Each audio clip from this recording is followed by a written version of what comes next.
On this week's episode, I'm joined by Alan Gingrich, and we're going to take a look at the 2025 competition hunt season, including a big announcement of where this year's World Championship is going to be. You're going to want to stay tuned for this one.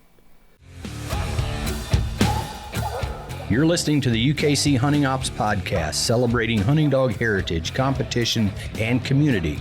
United Kennel Club has been the hunting dog sports home for coonhounds, beagles, retrievers, pointers, cur, feist, and more for over 125 years. Welcome back to the UKC Hunting Ops Podcast. This is Trevor Wade. I'm the Coonhound Program Manager at UKC, and I'm joined today by the Director of Hunting Ops, Alan Gingrich. What's going on today, Alan? Well, I'm doing well. I am not in Kalamazoo today. I am far from there. I don't know, 12, 13 hours from there. Louisiana, Shreveport, Louisiana, sitting in a hotel room here today. So,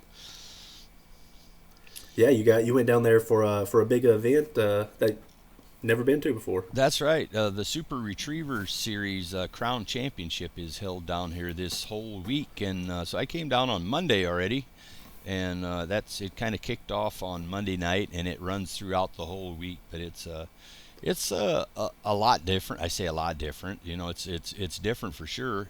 But I love watching these dogs work. Have had a lot of fun watching them, and I feel a little bit like a fish out of water, so to speak, if you will. But hey, I've met a lot of great people, nice people, and they're serious about their dogs, and we've seen some excellent dog work. That's for sure. I get to see it sit right behind the line and see a lot of that up close and everything, and it's fun to watch. They've got all that live streamed on you can search that at SRS Super Retriever Series Crown Championship 2024, and you'll find all that stuff. They're doing it every day. It's just out in a big open field, but it's just a nice event. They're feeding everybody every day. Everybody stays out there, you know, and it's the gallery can see the dogs running, you know, and they've got a big tent. Eukanuba's got a big tent set up to where they can sit and have a big screen in there. They can follow along, watch it, or they can go right up, you know, and stand in the gallery and watch from a little distance. But it's just a great event. Love it.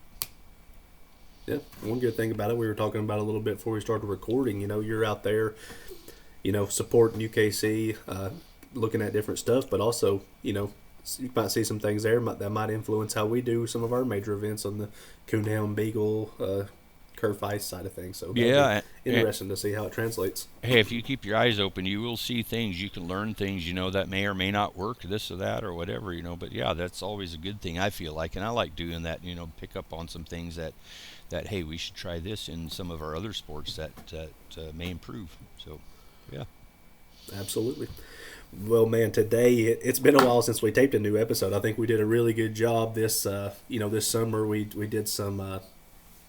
We went through the rule books, a couple of rule books. Went through the Feist rule book and the Coonhound rule book, and those have been dropping along with our major event coverage. So it's been a busy summer and fall as far as content goes. And it's been the first time that we've recorded together in a while. But man, we got a lot of stuff to go over. We're going to talk about 2025 World Championship stuff. We're going to take a look at where we're at in the TOC, the top 10 series, next generation spotlight series, and then maybe some other interesting stuff at the end. So you'll want to hang all the way through on this one. There's going to be a lot of new information for people out there.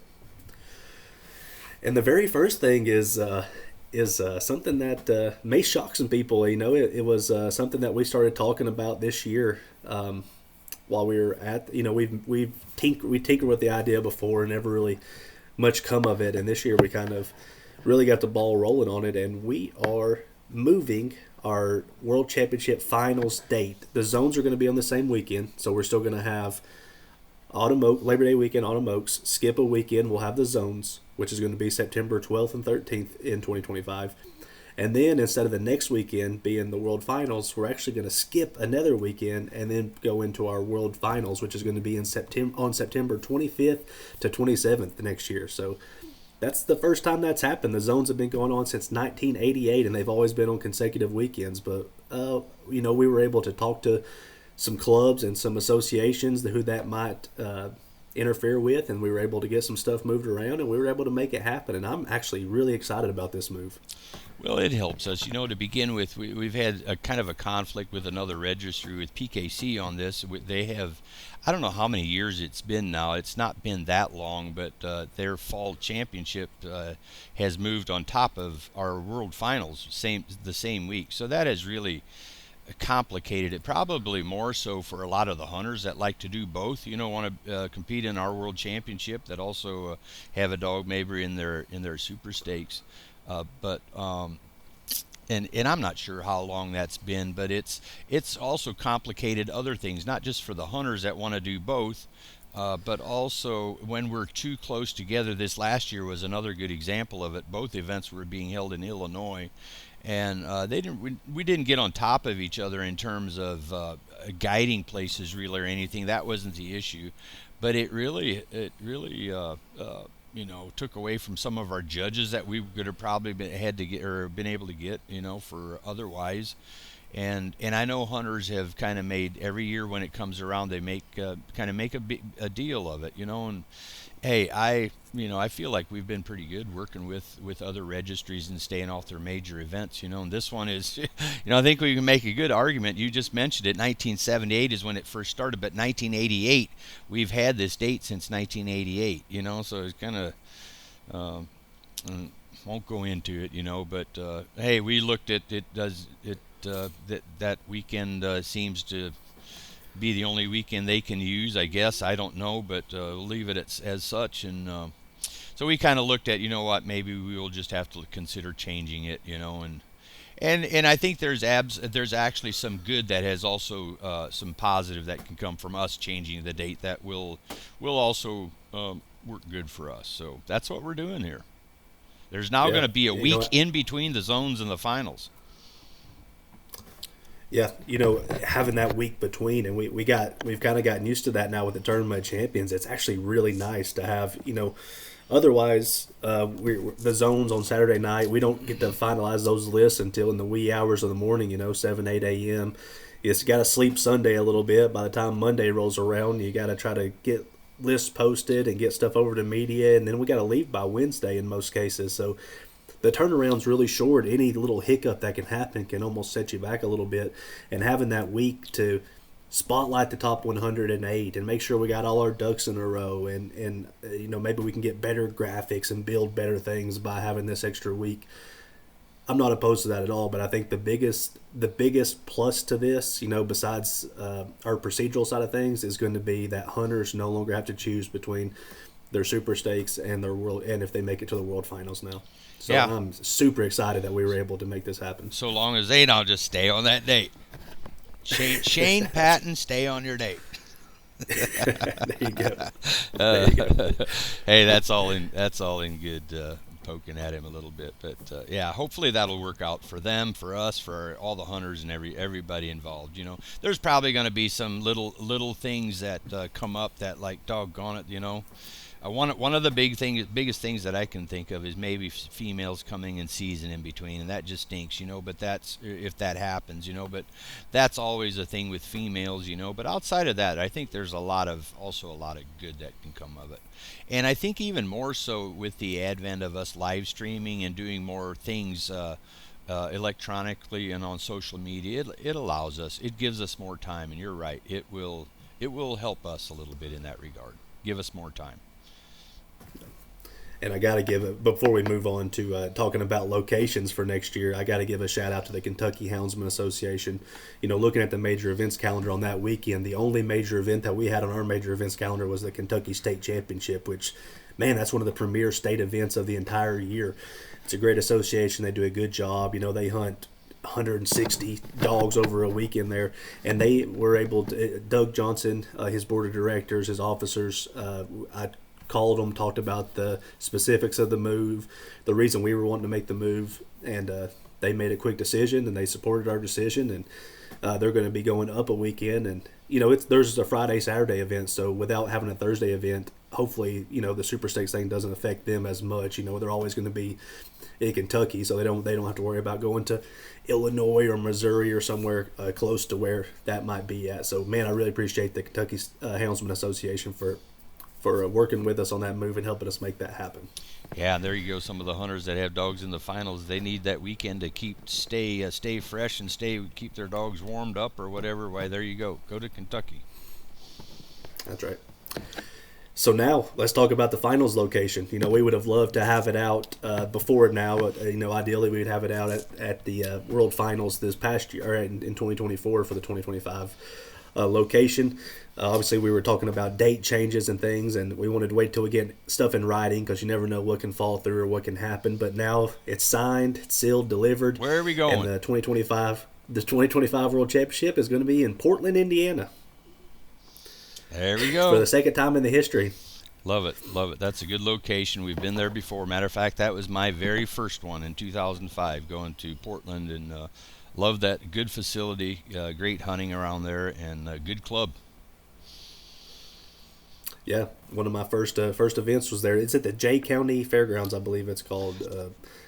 English Days back in 2019. That was my first event. Yeah, yep. That was one of your first ones. I remember you and I going there, and gosh, that had to be. You got to get past some of those hurdles, some of those first. And for you, I know it was a big deal, And I remember one thing I'll say. We're kind of getting sideways here a little bit, but I remember is I tried to encourage you, just get out and talk to people. That's all you got to do. Just go talk to people, introduce yourself. If I'm around, I'll introduce you and this and that. If not, why? And that's kind of hard to do for some people, but you did a great job of that. And I think right out of the box, right there at that event at Portland, at English Days, you did a great job of that. And I think people saw that as well. So, yeah. I've met a lot of people for the first time that weekend that I still get to catch up with every June at English Days now. So that's, that's really neat. Yeah, think about that weekend. How many people did you know at that time? You knew some, but look at it today. It's exactly huge. Big difference. You can get to know a lot of people in a couple of years for sure. But we should talk about the club there. That's Limberlost Coon Hunters Association, which is going to be our host club. People may be familiar with that name. They're one of our satellite clubs. Their actual club is in Bryant. Obviously, Portland is where the fairgrounds are, right beside each other. And then they've been an Autumn Oaks satellite club for years now. They have great events every year. They have a very successful RQE every year. They have a successful yearly series that they do to increase participation at their club, and it shows. They have great numbers. They've now started working on a yearly youth series with other clubs in the area, and they do a great job on that. One thing I got to give them kudos on is that they've started working with the Freedom Hunters that they do every year, and they have veterans out there that take on hunts and get them involved in the winter during hunting season, and that's just another great thing to get people involved in our sport. And no matter where we are, whether we're in Marshall, Illinois, or we're in Ohio, or where we are, a lot of our calls when we're looking for judges, quality judges, is to that area of the country. There's a lot of great coon hunters around there that are well versed in the rules and just good sportsmen, and that's an area that we rely on when it comes to finding quality judges. Yeah.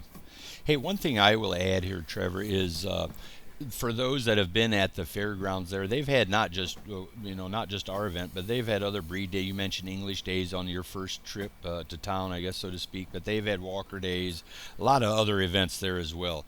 And they always use the same community building that has a kitchen in it and everything, and that's not the biggest building. It'll be plenty big enough for our hunt. And when we had the World Hunt there before, we had our show in that same building. But our show folks should know that there is a secondary building, a newer building, that is just down from that building where the show will be held, and that is a huge building there, and it will be separate from that headquarters building. So plenty of room, much larger than we've had in the last several years to hold a bench show there. So that's also a good thing for this Absolutely. Location. Facility. As far as the zones go, typically we try to run our zones in 2-year cycles. So this year we're theoretically running it back. I was able to get confirm that with 7 of the 8 clubs. And the 8th one, they said that they're almost 100% positive, but they don't want to say anything before their yearly meeting, which is coming up. So I have full confidence it'll be there. But Quincy, Michigan, which is the Reading Coonhunters Association, going to be back there. Jefferson, Ohio, Ashtabula County Coonhunters will be hosting that one. They did a great job this year. Flora, Illinois, that's the one I talked to Brody Burdine yesterday, and he was almost positive they would be hosting it again there at the Flora Coon Club, Charlie Brown Park. So we can probably expect it to be back there, but going to wait till we get 100% confirmation before I tell you guys 100% that that's the case. Sedalia, Missouri, the Missouri Coonhunters Federation decided to have it back in Sedalia, Missouri this year. Up at Hawkins County Coon Club in Rogersville, Tennessee, going to be back there. The Mississippi Raccoon Hunters Association is going to be hosting it in Coffeyville, Mississippi, which is just off of Batesville there. A lot of people are familiar with that area because of Winter Classic. Norway Coon Hunters Association is going to try again to have it in Orangeburg, which is about 20 minutes from their actual club. Orangeburg, obviously a familiar place because of Grand American. And then talked to our field rep Mark Vest yesterday as well, down in Paris, Texas, and the Lamar Coon Hunters Association is going to do it for their second year in a row down there. So I think we have, as we saw this year, a lot of coons retreat on Zones Weekend. Very successful hunts everywhere we were. Host clubs were very enthusiastic, and they did a great job hosting it, and I'm excited to get the zones back there again. Having that many zones, we've not always had 8 zones, We've had as few as 6, I think. Back in the old days, they only had 5. But it allows, there's not as many numbers at some of them, but overall it allows those clubs to put on a better quality event, guiding spots and this and that, and it just makes for a good zone now 2 weeks before the finals. Yeah, and it's not, if you got out a tape measure, it's not exactly perfect, but we try to, find areas of the country where anybody who gets qualified has a reasonable distance to get there, and I think we've accomplished it here. RQE schedule. By the time you're listening to this, we're going to have the updated 2025 RQE schedule on the website. You should know that this is a tentative schedule. It's hard to tell you 100% before the clubs confirm them, that nothing's changed or that they've decided not to have it or this, that, and the other. But the tentative schedule will be on the website. But I would always encourage you to go to the events calendar and just double check it before you head to any club or anything, just based off of the tentative RQE schedule you'll find on the website. So that's kind of a tough thing. I know I've been doing it now for several years. The RQE schedule, I know you do your QE schedule for Beagles, and you did the RQE schedule for many years. And we try to stay around this set number, and, a lot of clubs want to host these events, but it's just not plausible. We don't want to dilute the areas with too many qualifiers. It should be kind of challenging to get your dog qualified, and it kind of makes it tough. Yeah, one thing that is different that you've added here in the last couple of years is allowing the clubs the option to have one on a Friday night, and I think that's worked pretty well, and it has really opened some dates for and helped a little bit, because you're right, it can be hard to coordinate all those RQEs and you try not to have multiple RQEs in the same state if at all possible, and sometimes it has become so hard to make that happen.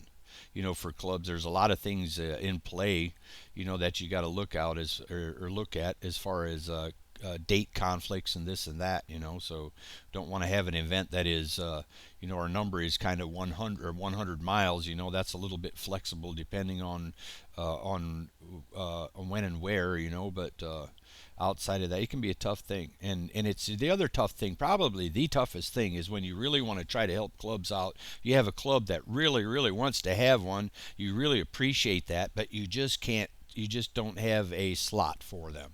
And that it's frustrating to have to tell them we just don't have one for you, and that's one of the hardest things. And then it's also, clubs sometimes, that's why we look at numbers, that's a fair thing I feel like to look at, just like we can kind of get the average numbers in the state or the area or what have you, and a club that is just not producing those numbers for whatever reason, why, sometimes you look at that, and that's what opens up, give another club that in the area that is asking for one, give them the opportunity, so and that's worked fairly well, so that's also, when we move them around, sometimes that's you hate to disappoint clubs too, but it's also a fair way to do that, I feel like, and it's worked pretty well. I did want to touch on that a little bit. We get a lot of calls about that through the year. What does my club have to do to get an RQE? Well, sometimes you can do just about everything right, and sometimes it just doesn't work out for that particular year. Sometimes it takes a year or two. But what can your club do to stay in good standing and to potentially get one?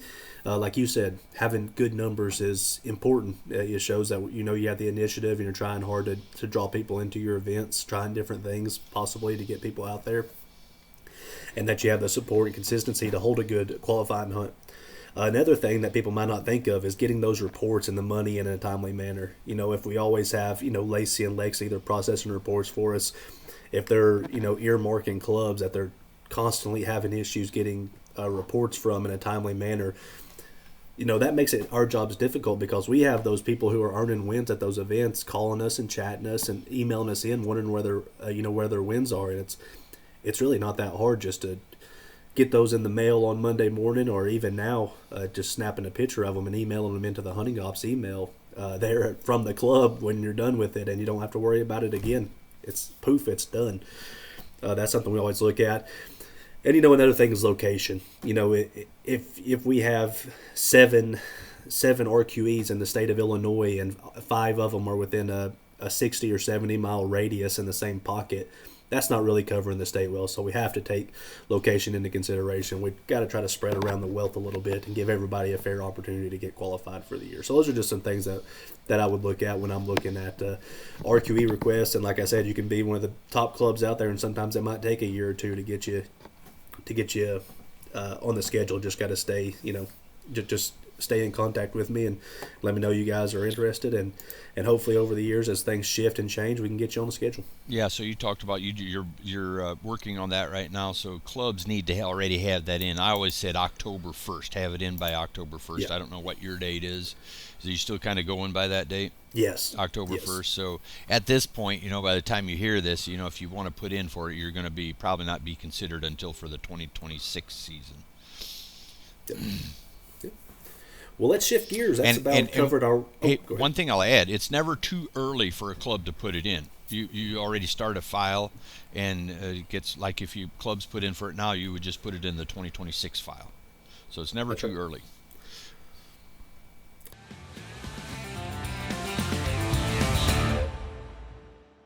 Alan, I know we both have new Dogtra Pathfinder 2s. How are you liking yours so far? I'm liking it. I've even had the opportunity now to use mine where I didn't have service, where I download the map of that area, and it works flawlessly. Love it. I agree. I really like my Dogtra Pathfinder 2 as well. I've used it quite a bit the past few months. I really like the crystal clear maps. I like that it doesn't lose service very much, and I don't have many bad things to say about it at all. Dogtra Pathfinder 2, the official GPS collar partner of UKC. Well, I think we've about completed our World Championship discussion there. A lot of new stuff, a lot of exciting stuff coming down the pipe for that. But now let's talk about our tournament champions. I just did our latest update on the 29th, so we're actually recording this on Halloween. So we're a couple of days here after our last update, and in that update we had 1,001 qualifiers. So we broke the 1,000 dog mark, and just for some reference, and this is just, I'm excited about it. I hope everybody is excited about this as well. I hope this means that the program is doing what we envision, and it's drumming up participation at the local club level, at the state association level, breed association level, and so on and so forth. But 1,001 dogs as of October 29th. Let's take a look at last year, which was our highest number as far as qualified dogs go. On October 31st of last year, we had 907 dogs, so we're almost 100 over 10% over that number last year, that pace. And then the years before that, even further down. So last year was our most successful year yet. Typically, we've been around the mid 800s to 900 in this time frame, and now we're all the way at breaking 1,000. So that just tells me that this program is doing what we envisioned, and I hope the clubs out there are being able to benefit from that a little bit. Yeah, it's interesting when you look at these numbers. In the first year, even in 2020, the COVID year, when we canceled a lot of events, it really, when events started opening up in the last half of the year, that year, entries were super good for the last half of it. And I think it's really this program that kind of saved us, for the Coonhound program. It was this program that really drew in the entries, there in the last half of the year. 723 dogs by the middle of November that were qualified. Now that's dogs with a minimum of 5 cast wins, and at this time of the year, that number keeps growing even faster and increasing faster, because right now we have a lot of dogs that are sitting with 3 and 4 wins, only needing one more maybe. So in a hurry we'll add another 100 dogs to the list. It goes pretty quickly in the last several months of the year. But hey, I will take this also just so clubs or folks have a little bit of an idea what this program did in terms of numbers overall. Now we have double headers that we didn't used to have, so that also helps a lot. It really does. But when I first looked at how many dogs had 5 cast wins without having this program, and that was based on 2019, there were 337 unique dogs that had at least 5 cast wins in UKC. And look at it now. So that gives you a little bit of a perspective of what that did. It brought back the grands to hunt at the local level to try to get qualified for this. That helps everybody. It brought in the guys that predominantly just hunted in money hunts, whether it was PKC or some of the other registries, they were wanting to get qualified. So all that has really helped. And really in today's world, the other thing that I like, we've become more diverse in terms of different formats or different types of events that folks can go to, and guys that like to have hunt for money type events or whatever, they have a lot more of those opportunities as well. So to get qualified, there's any UKC licensed event they can get qualified. So a dog has 5 cast wins on their record for the year, whether it's a youth hunt, a qualifier, a regular hunt, or a slam or a pro slam, whatever it might be, a breed day hunt, autumn oaks, winter classic, world championship, doesn't matter. A cast win is a cast win, and it's on the dog's record. Why 5 of those in a year, that qualifies them. So it's been a good program, and it's really worked as we had envisioned it to. Absolutely. Let's talk locations a little bit. Obviously I started putting this together in the past day or two. So I tried to make it a point to reach out to all the clubs just to kind of do a double check. I think we're all good here. But so the finals is going to be back in Greencastle, Indiana this year at the 3 Fat Labs, same venue it's been at since 2021 whenever it first started. Deer Creek Coonhound Association is going to continue to be our host club there, who we depend on for guide support, as well as they're in contact with the other clubs within a general area from around there, so you could hunt within a couple counties of there. And then this is going to be on April 10th through 12th of 2025. That's the finals. Go back a couple weeks, like I said, skip a weekend, back one. So the regions are going to fall on March 28th to 29th. So that shouldn't be any surprise for anybody. And our locations: Kirksville, Missouri. That's going to be hosted by the Northeast Missouri Coonhounders Association, and then also some of the other local clubs there. And we always put one host club on there, but we know that in a general area, all these clubs are working with other clubs and getting a lot of guide and judge support from those clubs as well. So it's tough just to put one name on there, but this is where we're working with them. Work a lot with Zach McBee and John Higgins here from Northern Missouri in this Region 1. Region 2, LaGrange, Indiana. The host club there, Northeastern Indiana Coonhounders Club. Jay Miller deal with directly there. I wasn't able to get Jay on the phone yesterday, so I got him highlighted, but we'll track him down. That's Alan's neighbor. He'll be able to get in touch with Jay. Region 3, going to be back to Mount Gilead, Ohio. I bring in his dog papers all the time. Delivery service. Yeah. Region 3, Mount Gilead, Ohio. They've been in it ever since the beginning. They've hosted one every single year. Morrow County Coonhounders Association, Mark Bear, Rick Stretch, Pari Edmond, that whole team does a great job. Region 4, for the first year, last year we went to Decatur, Tennessee. So that's where the 10 Mile Hound Association is.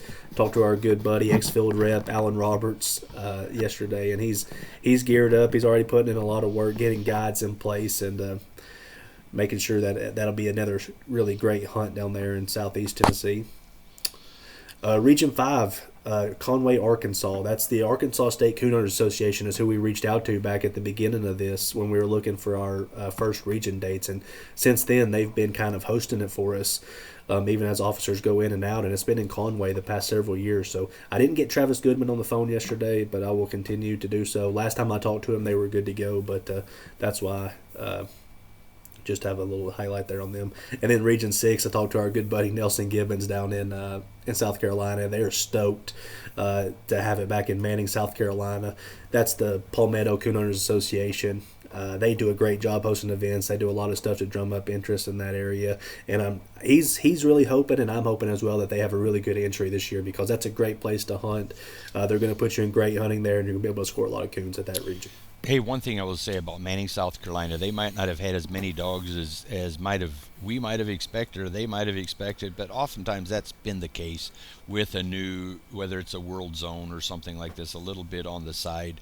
But I really predict that we've seen it a lot of times, whether it's satellite clubs, this or that, that the longer they stay there with it, the better turnouts they have, and I can kind of predict that coming here to Manning, South Carolina.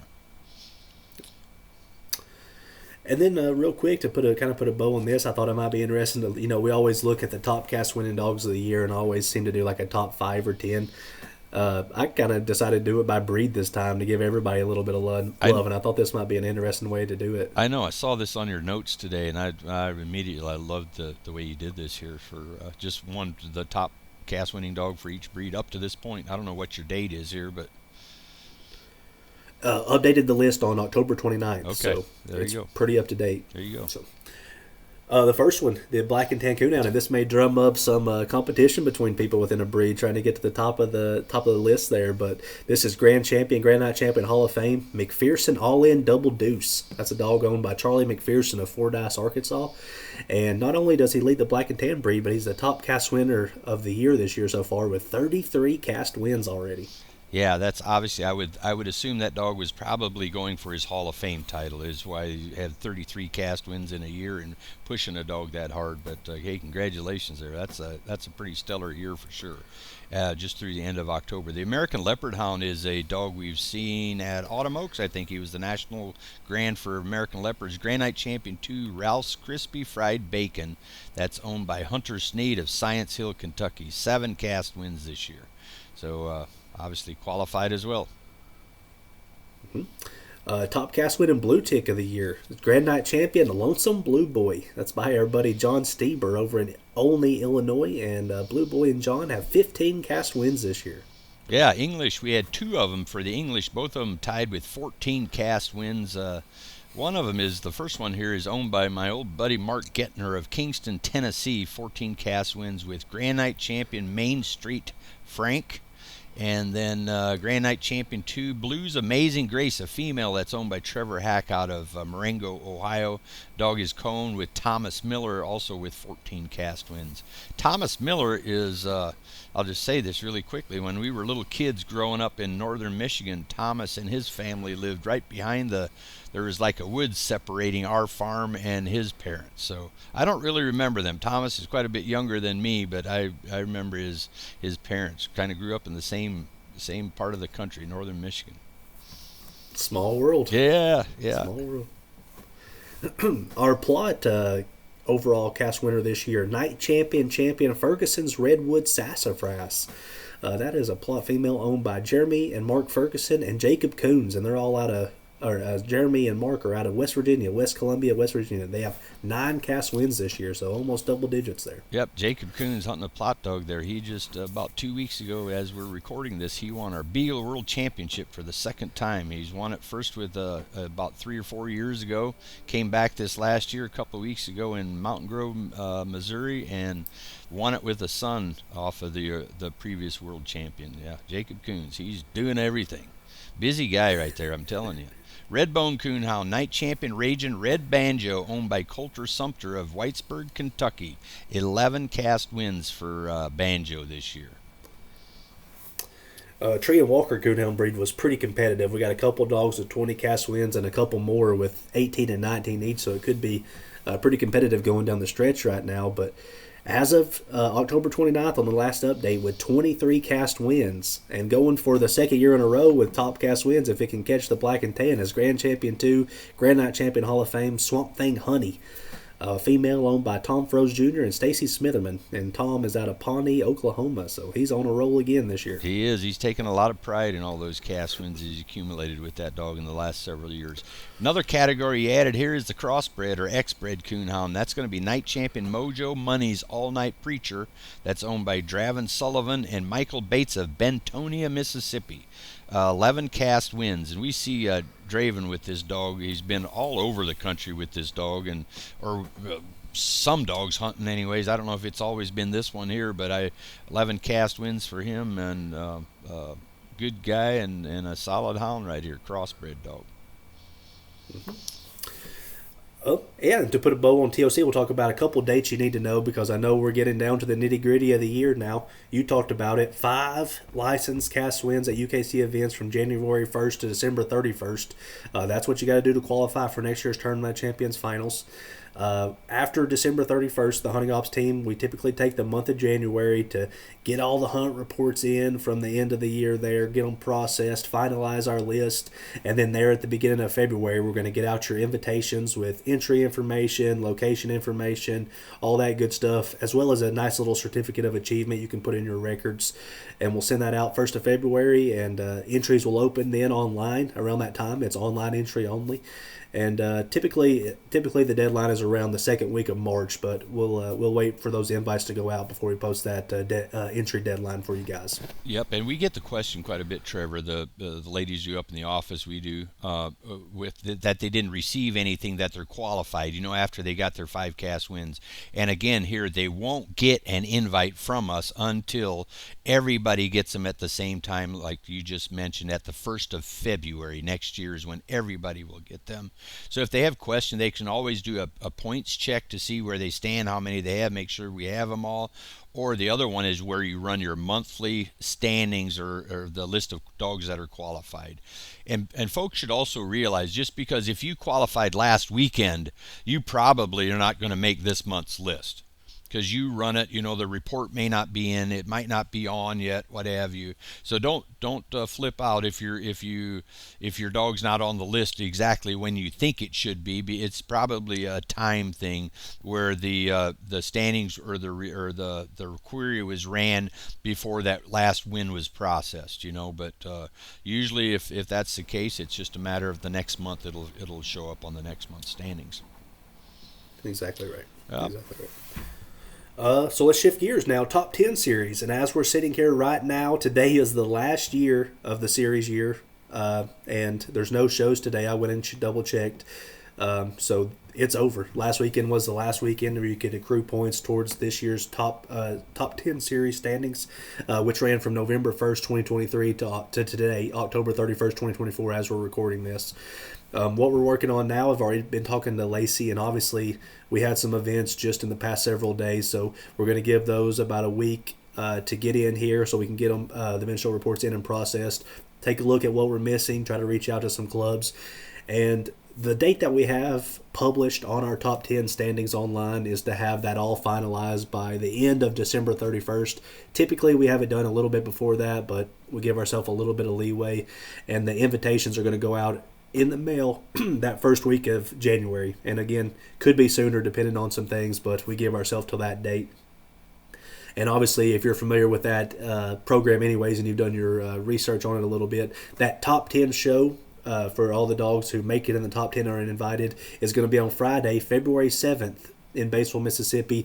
It's in conjunction with the Winter Classic. It'll be Friday night. That's always one of the funner nights of the year, getting to watch those top dogs from every breed go in there and compete against each other for their share of $15,000 purse. Yeah, it's definitely the feature of on Friday night there at the Winter Classic.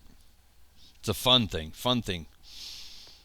Absolutely, and we should make note, right? Tomorrow, November 1st, 2024, next year's series year starts, so don't get behind the eight ball. There's going to be a lot of good events going on over the next several months, especially in the southern part of the United States with state championships and things as it cools off up here up north. That series year will run November 1st, 24 to October 31st, 25, so get out there and get started. Yeah, and folks who wonder how you earn top 10 points is all based. There's X number of points you can win for number of dogs defeated when you're in the registered category, and then a different number of based on the dogs defeated in champions and also grands. We have those numbers in the rule book, and if you move up in categories, those points you earned in the lower or the previous category, you carry them with it carries with the dog for the competition year. That's right. And we'll probably do a fun little podcast about all our top 10 dogs of breed a little bit closer to time for that show where it's a little bit more relevant. But that's always a fun one to go through everybody's win record and resume and see how they stack up against each other before the show starts. So, next series we'll talk about Next Generation Spotlight Series, and we're about dead middle of it right now. It runs from January 1st to May 31st each year, and this is for our youth in our sports who are competing in the bench shows and night hunts. I did talk with Lacey in our department before I came down here as she totals and compiles the points as they come in. And she said that clubs are doing really good about the junior handler enrollment forms, about any kids who don't have a junior handler number. They're doing good about getting them to fill out their enrollment form and sending it in with their report so we can get that all processed. Let's stay diligent on that. You only need to do it once ever, but we cannot apply points for anyone who doesn't have a junior handler enrollment form filled out. We have those on the website. We can send them to you. Just get in touch with us at the hunting ops department. We can help get your the youth of the sport enrolled into our junior handler program. Pretty simple. She did say that we're seeing an uptick in clubs who are turning in their youth event reports without their Spotlight Series forms. Man, we desperately need that, especially on the reports. It kind of gives you a how-to on how to fill out your reports. A lot of people, it's typical to put the owners on there, but for the youth events, we need to know the handlers so we can add the points to the correct handlers, give them the spotlight that they deserve for their wins in different ways. So make sure that you pay attention to the reports as you're filling them out. We need the youth's name and their age on the report there as it indicates above the column for name. And then also fill out that Spotlight Series form with the number on there so that way we can track points easily and aren't having to run those down, and we can get the kids the points that they've earned. So just a couple reminders out there for folks as that program continues, and it'll really heat up once it warms up in the spring or so, I think. But we'll have several through the winter here with some youth events. Another thing Lacey wanted to talk about was confirmation forms, and I think you might have been working on this a little bit, Alan, where you're going to be sending out a paper little packet to all the clubs here in the next couple weeks. That'll just be detailing some things you need to know, and also will include all of your club's tentative dates from January 2025 to December 2025. So for the entire year, what your tentative schedule looks like. So you can be on the lookout for that. Even if you have already confirmed your dates, don't freak out if it's on there. Just kind of a list of your dates for the year for you to have for any meetings or things you may have. Yeah, that's going to be new now. Up till this point, we only did it like in 6 months increments. So we gave the clubs kind of split it up, and that's just kind of based on the way our system is set up. We don't see the next year's date doesn't turn over until you've actually held the date. But we've kind of made some changes there where we're able to do this, where we give them their dates for the full year, even though they may not have been held yet. Like right now is a good example. They might not have held their November, December dates, but we will give them those tentative dates. And the reason they didn't, if for whatever reason they don't confirm their November, December dates of this year, those dates will fall off for next year. But we will still keep those dates on, assuming they have them this year. And if they don't have them, then we'll work through that, if for some reason. But that's just it. And this is also a good point, or a good time maybe to interject that clubs have, in order to confirm an event date or to have it confirm it, it has to be confirmed at least 30 days prior to the event date, or UKC cannot confirm it. But in order to get it in the magazine, it needs to make the magazine deadline, which is always the first of every month. So just as an example, so the November issue, the deadline for November issue was August or October 1st. So that means any November dates that the club had needed to have been confirmed by October 1st in order to make the magazine list of upcoming events. Otherwise, if you don't have it confirmed in time, it won't be in the magazine, but it will just be on the website only. But at least you can still have it if you don't make the magazine. A lot of clubs we're seeing are actually confirming a lot of their events are 6 months at a time. Just get them all confirmed and they're done. And whatever works for a club, whether they do each one individually or multiple events at a time, whatever works for them, we can do either or. That's right. I will make one note. I've been working on major events calendar, as I'm confirming zone and region location. Just makes sense, and I hope to have, by the time you listen to that, the major events calendar should be updated online too with 2025 tentative dates. I can't talk to every single state association and see what's going on, but that'll be the tentative schedule. Again, make sure before you travel a long distance or anything, go to the events calendar, double check everything, look at the correct dates and times and all that good stuff. That'll be the reliable source. The tentative schedule is just kind of to help people out a little bit, maybe plan their year.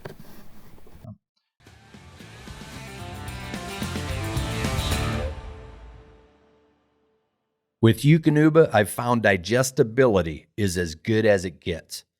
I've also discovered daily rations are less, with a solid stool and no waste. I've not had a dog that doesn't like it or that hasn't performed as good or better on Eukanuba. But don't take my word for it, folks. Give it a try. Eukanuba, the official performance dog nutrition partner of UKC.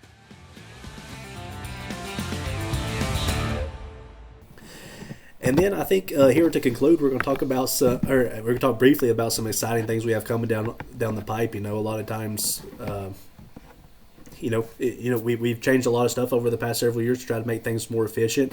I think right now it's been on here for the past couple weeks that we've had this. I think since maybe Autumn Oaks Week, possibly, was when it first got introduced. But the online Master of Hound and Bench Show testing, I know you worked tirelessly on that for a while, it seemed like, to get that ready for all of our hunting programs, not just Coonhounds, but all of them. And man, just proofing some of that and looking at the time you took to not only go through the questions, but also your detailed responses for if somebody either got it right or got it wrong. You went into detail on the reason why. I thought it was really well laid out, and I really hope that having this testing online, you can now test for the Master of Hound and the Bench Show judge just online instead of doing paperwork and mailing it in and taking that time for mailing. I hope we get some more qualified individuals in here to get their licenses this way. Yeah, I don't think we're going to go into great detail here, but you're right. That was a fun thing for me to work on. I always like to work on new things, but so we had to change some of the things. One is the application. We don't mail any paper stuff out anymore, paper tests or applications. So the application part of it asks, for their criteria, credentials, so to speak, and they needed to be approved by a club, be a member of a club, and be recommended by them. So that part of it, as far as being recommended, that is not part of the application process. By the way, the application is also a form online that they fill out, and it's a very simple form. Just ask for their criteria, their credentials, and why they are applying for it, and then based on that is what UKC will approve or not approve. And we require, for most of them across the board, we require at least a 3-year minimum experience in whatever field you are seeking a license for. If be it a bench show, we ask that you have at least 3 years minimum experience showing dogs. Same with night hunts. If you want to become a Master Hounds, at least 3 years experience in night hunts, handling dogs in night hunts. I can guarantee it will help you. It'll serve you best if you have that experience. But outside of that, so we approve you then, and then after that, it's we have an online test that you're talking about, and it is so handy, so efficient. You can do it on your cell phone, and it's really it's laid out perfectly, very mobile friendly. Doesn't matter. So if we get an application from you, then and we approve it, we will send you a link to the online test. You can't just readily go online and find the test and take it. We shoot you a link to it, and you have X amount of time to take that test. And what it does, let's say there's 30 questions on the test, just for instance, and most of them are multiple choice answers. So it might go through the first page has 10 of them, and then before you hit click next, it will grade you right away in that first sheet, actually, or that first page, and it'll tell you all the ones you had right and all the ones you had wrong, if any. And it also, like you mentioned, gives a little bit of a clarification on a lot of them, each one of them, why this is the right answer, et cetera, et cetera. And then you move on down the line, and by the time you have completed the test, you will know what your grade was and if you passed or if you didn't. And then after that, it comes to us again, and the apprenticeship has changed to where you don't actually apprentice under 3 bench show judges or 3 master hounds. Instead, we ask that you don't officiate under any major events, even special events, sectionals, or anything like that. Just do your apprenticeship. You're kind of a licensed apprentice, so to speak. Not an apprentice, but you're a licensed official, but you're kind of in your apprenticeship term for 1 year or at least 5 events minimum. Or 1 year, at least for the first year.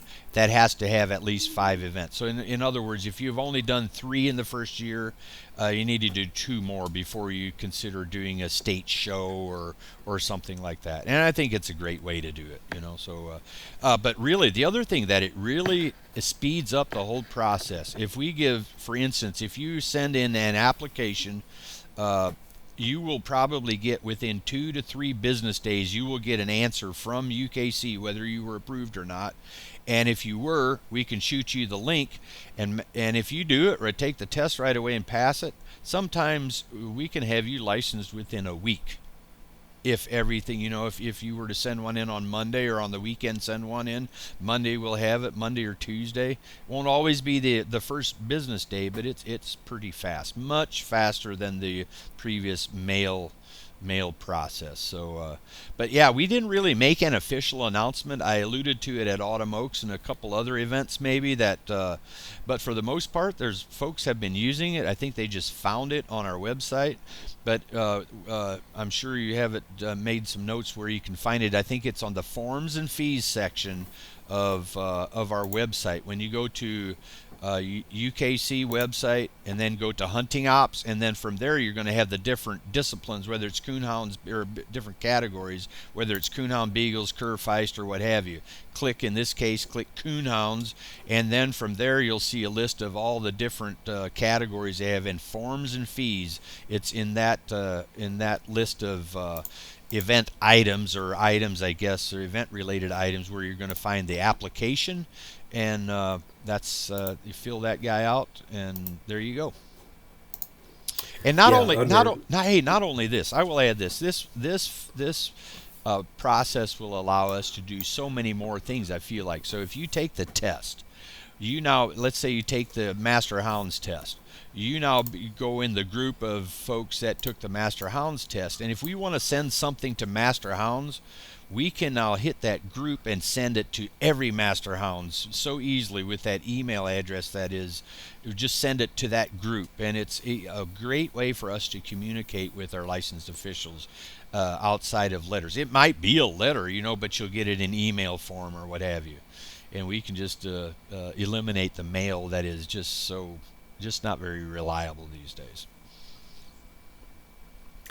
Yeah, you're right. Go to Coonhound Forms and Rules, and under the event forms, it's just titled Licensed Official Application. So really simple to get there and to navigate that, and a lot of good information there. And you can request for a couple different things at one time. Whether you want to be a Master Hounds and a bench show judge, you can do that, both of them. So you can do one or more.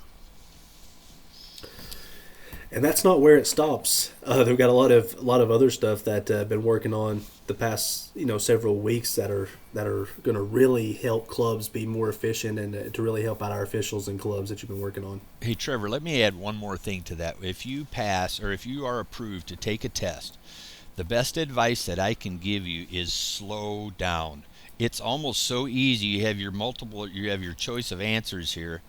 And I've found myself doing that, skipping down through there pretty quickly and just clicking here and here and here, and before you know, oh, that was the wrong one. Didn't realize I clicked that one. Slow down and take your time. And I think a lot of that has to do, read everything that's there. You will do better, and you won't mess up as much if you just slow down and take your time. And I think the other thing is it's kind of a little bit like by design. Oftentimes that's where an official comes into. If you're a master hound, sometimes you just need to take a breath, understand the situation you're dealing with, think about it a little bit before you make your decision. I think a lot of that applies right here from taking this test. Slow down, know what you're reading, understand what you're reading, and before you give your answers. And now another thing I will tell you is some of your answers, and I've had a couple of guys already kind of criticize us a little bit for these are trick questions. I'm going to argue that there are no trick questions in there. But an example that I might give you is there might be a choice of answers. For instance, in a Master Hounds question about a scenario, a choice of answers might be something that is related or consistent with something that is done incorrectly or comes from a rule that is in a different registry or something like that. That may be a choice of answers. But the reason that it's there is to make sure you know that is not that's not the right answer, even if it is maybe somewhere else, or maybe it's just a misconception and it's the way a lot of people do it incorrectly.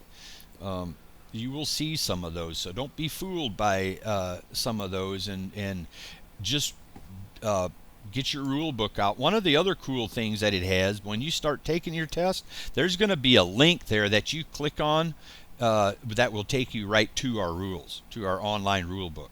So there's no excuses that you can't take this test, and you can follow along with the rules as you're doing them. Look things up. Yeah, I've had the same conversation with people before about trick questions, but honestly, the questions are ones that we get a lot in the office, and frankly, a lot of people get them wrong. So it's just going to help you be a better official and have the correct answers when the time comes. But like I was saying there a little bit, that's not the only thing that we have in the works right now to make things more efficient, especially at the local club level, where it's almost becoming important. And we've been trying to shift focus this way, is that each club needs to have somebody who can do simple basic things on a computer. Nothing complicated. You're not having to code any special messages or anything like that. Simple click in here, type a little bit, click here, email, thing like that. And there's a lot of people out there who are very efficient in that. They deal with it every single day, and just having one person in your club who has that ability is going to help you a lot with some of the stuff we have coming down the pipe. Because I know we have programmer right now who's been helping us work on a form for where you can confirm your events online without ever having to talk to anyone in the office or anything that way. And also, even after the event's over, you can turn in your report online and go and navigate through there and let us know who your winners are online afterwards, and do it all just as simple as that. And that's something you've been working pretty closely with Katie on as well, who's our programmer. Yeah, just to confirm, you didn't say that's available right now. We are working on that, and it's we mentioned the TOC. There's not been a time that's been more exciting for me than right now, and I know some of these new things that are coming down the pipe, as you call them here. We're going to have to help some clubs. They're going to have some questions about it, but our clubs haven't seen changes of this magnitude, I don't think, in a long time, really. And a lot of this is going to start next year, and it's going to be the way you confirm your events. Like you mentioned, you can do it electronically, and it is so simple. Don't have this notion right up without trying it, and the person that needs to know it is your corresponding officer or whatever, somebody that can do that for you. And it is so simple. It is so simple. Don't have a preconceived notion of what it is, because you're probably going to go to, it's not what you think it is. It is so simple, and it's a matter of sometimes, like anything new, you're going to have to learn how to do it a little bit. That's going to be your biggest hurdle, and it is not hard. I can tell you, it is not hard. Trevor, you are way better on computer things than I am. But these are, anybody, grandpa can do this. I can tell they just have to have a little help to begin with, maybe to get there. Once you have it, it's like you'll forget about. I'm telling you, it will be more efficient, more sufficient, easier, quicker, and more reliable for us. We don't have to worry about the mail system. It's an immediate thing. And not just that, you will also get like a receipt back, just like you do when you buy anything online, that type of thing, where you're going to get a receipt back to show this is what I sent them, and you'll have record of that. You can save that, and just a much better way of, a good way of doing things. And those folks that are halfway skilled with computers and things like that, or using computers to do things, will figure that out very quickly. But it doesn't, like you mentioned, so that's just the front end of it, confirming your event. The next one is, if, like you mentioned, alluded to, we're also working on where, instead of filling out an event report, you're going to be able to go online and submit your event results online on a doc, or on a portal, so to speak. And that's, man, I'm telling you, here again, you think this is going to be crazy? Hey, just wait. Give it a chance. Let somebody, if you're not good with computers, give somebody that can help you a little bit, and you're going to, after you kind of get over that hump of learning where to go and how to do it, in a matter of doing it a couple times, you're going to think, wow, this is much easier than a lot of them are going to assume. And you might have some questions on this or that, but I feel like we've really kind of crossed all the T's and dotted the I's with it. There'll be some things that come up along the way, but it's a different way of doing things. You won't have to mail things in. There will be some forms that the clubs are going to now just keep, for, just like they always have kept a copy of their event reports and things like that. Another one that I will tell you, and I think it's probably going to be the biggest things for night hunt clubs, the scorecards are going to change a little bit. They'll be a little bit different size, but a lot of this has also to do with, since I've been at UKC in 20 years, I think we've only ever changed, the license fees have changed like twice in 20 years. And things get more and more and more expensive. For United Kennel Club, we go through tons and tons of paper. Okay, you might look at like paper is cheap, but you know what? Paper costs have also increased. And if you look at the number of scorecards and the number of event reports and the number of everything, all event-related items, it increases. And a lot of these items here will. The good thing is, a lot of the stuff that we're doing now will also allow us not to increase our prices to the clubs, and that's also a good thing. To be more efficient like this electronically, and such. And I won't go into a whole lot of detail. We are going to go into great detail once we've got everything put together here, but just know that some of these things are coming down the line when it comes to confirming your events, and also submitting your event reports. And I think they're going to, I am so excited about this. Hey, and I know how it's going to be. There's going to be this is the demise of night hunts or what have you. We've heard this before, but guess what? I bet in a year from now, it'll be quite the opposite of that. And not just that, I will add one more thing to it, Trevor, is we're not the only ones. Registration, probably one of the departments at UKC where mail has been a bigger issue. Not just that, some other things as well. They're also looking at going more electronically with a lot of things, and some things that I will just leak a little bit here that folks are going to be surprised about. But I can assure you it is also very exciting, and in the same manner going to become a whole heck of a lot easier for people to do their registration stuff.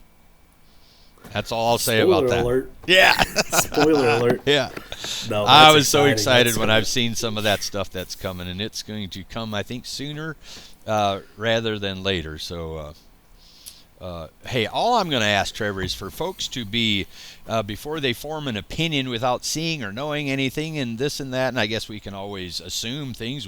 That's human nature to do that. But really, there's going to be a lot of changes, and things will look a little differently.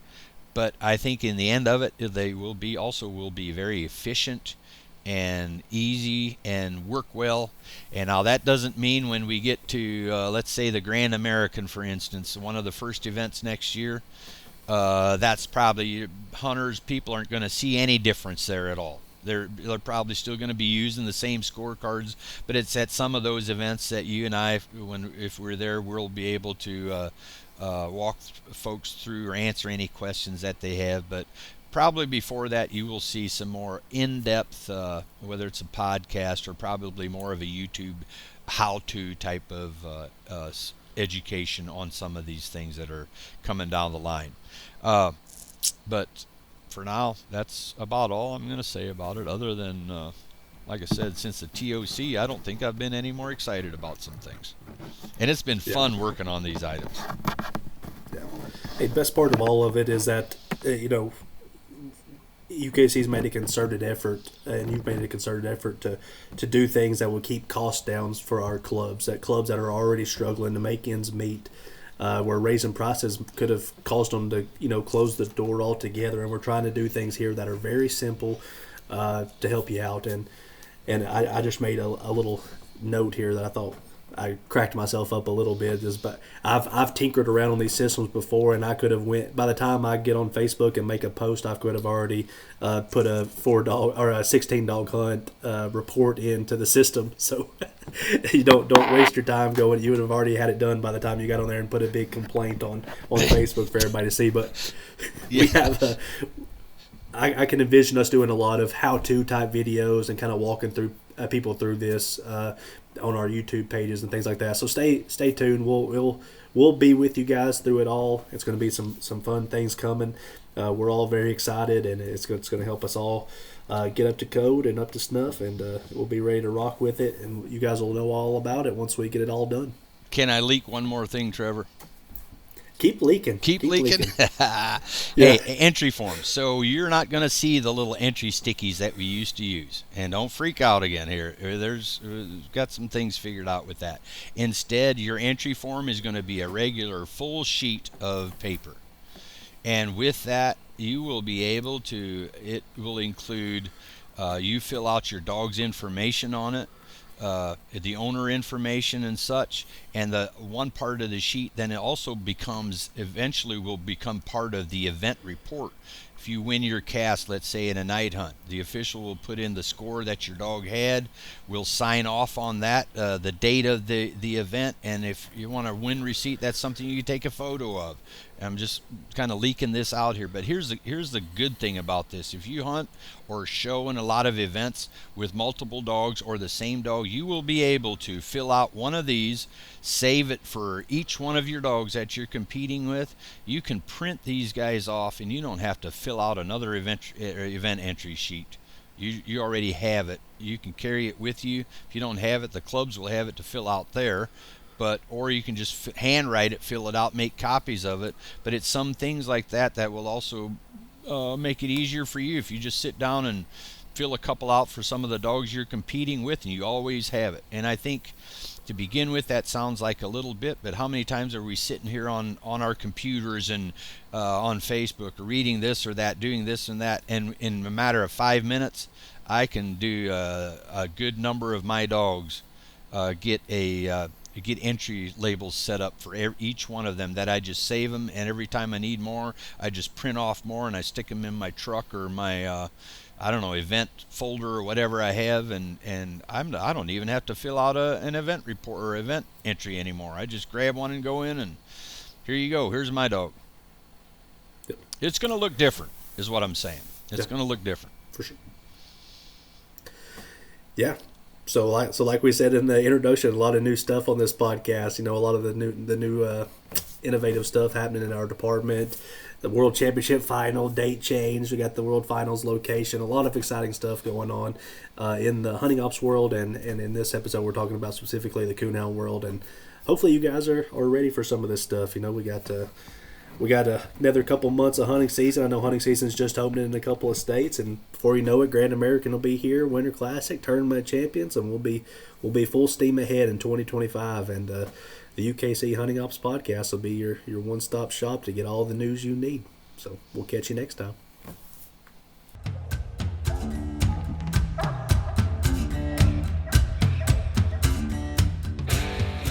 Thank you for listening to the UKC Hunting Ops Podcast. Be sure to give us a follow so you don't miss any of our new episodes or content.